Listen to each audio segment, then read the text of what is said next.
Boa noite a todos. Eu vou apresentar o trabalho realizado por mim, Cristiana Nassar, e por Gustavo Lapasta.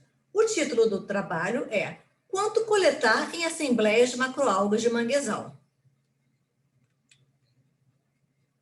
O manguezal é um ecossistema costeiro mundialmente reconhecido como de transição entre os ambientes terrestre e marinho, característico de regiões tropicais e subtropicais e ainda sujeito ao regime das marés.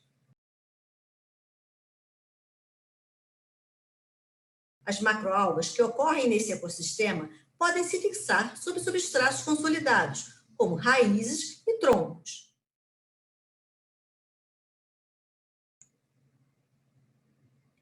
No Brasil, em alguns outros países tropicais e subtropicais, as algas comumente formam uma associação conhecida por bostriqueto. Essa associação possui grande importância ecológica, tanto como produtora de oxigênio, como abrigo para pequenos animais, ou ainda como indicadora da qualidade da água. No Brasil, essa associação possui grande importância ecológica, tanto como produtora de oxigênio, como abrigo para pequenos animais, ou ainda como indicadora da qualidade da água. No Brasil, diversos estudos foram realizados em manguezais, do norte ao sul do nosso litoral. Exemplos desses trabalhos são os trabalhos de Oliveira, de 1984, Machado e Nassar, 2007, e Jesus e Colaboradores, de 2015. O objetivo desse trabalho foi testar o uso de diferentes tamanhos de quadrados em estudos de caracterização de assembleias de macroalgas em manguezais e ainda verificar se unidades de pneumatóforos podem substituir as amostragens por quadrado. A amostragem das macroalgas foi realizada no Canal Sul do estuário do Rio Jequitinhonha, na Bahia, em uma área de maior densidade de pneumatóforos da espécie Avicennia germinans, o chamado mangue preto. A metodologia de coleta foi adaptada de Ashton e Colaboradores, 1991, e Coutrin, 1998. Para testar os diferentes tamanhos de quadrados, foram coletados aleatoriamente 15 quadrados com uma área de 2.025 centímetros quadrados, ou seja, um quadrado de 45 centímetros de lado, e um outro tamanho de 8.100 centímetros quadrados, ou seja, um quadrado com 90 centímetros de lado. Todos os pneumatóforos no interior de cada quadrado foram cortados na altura do sedimento. No mesmo canal, foram coletados aleatoriamente 21 pneumatóforos. Todo o material coletado foi lavado na água do mar local e fixado em solução de formaldeído a 4%. Em laboratório, as algas que recobrem os pneumatóforos foram retiradas e foram triadas sob microscópio estereoscópico até nível de espécie. Posteriormente, elas foram separadas, colocadas para secar em uma estufa até peso constante e logo depois pesadas em balança digital. Os descritores ecológicos utilizados para avaliação da estrutura das assembleias foram número de pneumatóforos por metro quadrado, riqueza de espécies, índice de equitabilidade de PLO e índice de diversidade de Shannon-Weaver. A determinação da existência de diferenças entre o tamanho das amostras, ou seja, dos tamanhos quadrados, e a viabilidade de se flexibilizar o tipo de amostragem utilizando apenas os pneumatóforos, foi baseada na diferença entre o peso médio das amostras, no número de pneumatóforos e de espécies nas amostras e índices ecológicos. A diferença entre as amostras foi determinada por análise de variância, a nova One Way. Foram encontradas 8 espécies de macroalgas, sendo 6 rodófitas, 2 clorófitas. Foram observadas 3 espécies do gênero Bostrichia, Bostrichia calyptera, Bostrichia mauritiana e Bostrichia radicans. 2 espécies do gênero Caloglossa, Caloglossa lepreuí e Caloglossa ogazavaraense. Foi ainda observada a espécie Catenella cespitosa e as espécies de algas verdes, Rhizoclonium riparium e Pseudo-Rhizoclonium africano. Todas as espécies encontradas são típicas de manguezais localizados no litoral brasileiro e já citadas por e colaboradores, de 1984, Miranda e Pereira, 1990, Ashton e colaboradores, 1991, Machado e Nassar, 2007. Nesse estudo, as cianobactérias não entraram na análise. No caso do uso dos pneumatóforos como unidade amostral, a curva do coletor indicou que o número de espécies no conjunto dos pneumatóforos se estabilizou com a coleta de 15 pneumatóforos, onde foram observadas 7 espécies.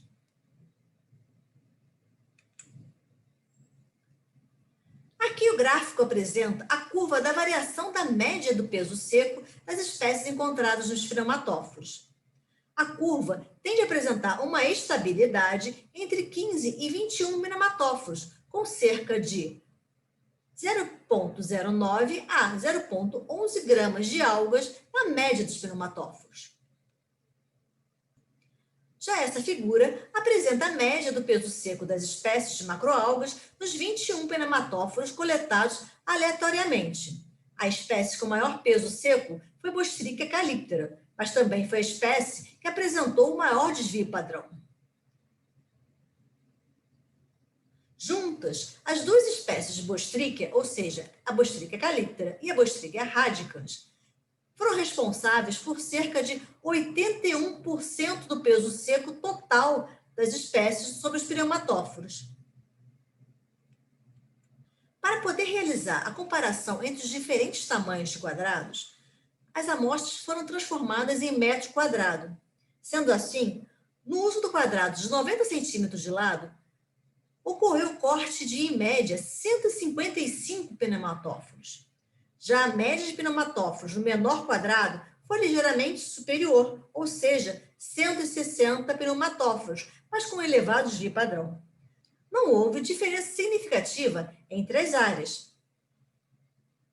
Esse número de pneumatóforos por metro quadrado no manguezal do Rio Jequitinhonha, independente do tamanho do amostrador, foi inferior ao observado por Weller e colaboradores, 2002, para a Baía de Babitonga, em Santa Catarina, onde ocorreram, em média, 428 pneumatóforos por metro quadrado.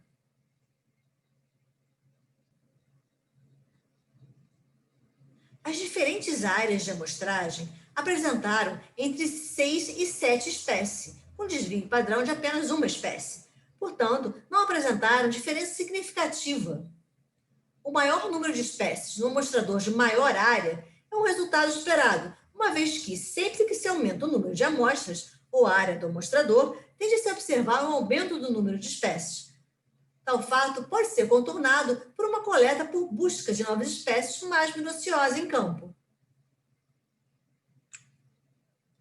Embora a média do peso seco do menor quadrado, de 9,06, tenha sido superior ao maior quadrado, que em média foi 6,22, não houve diferença significativa entre os valores.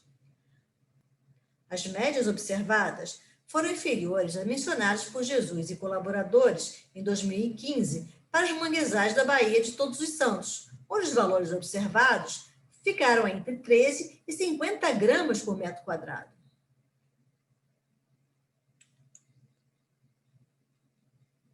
As algas vermelhas foram as mais numerosas, independente do tamanho do amostrador.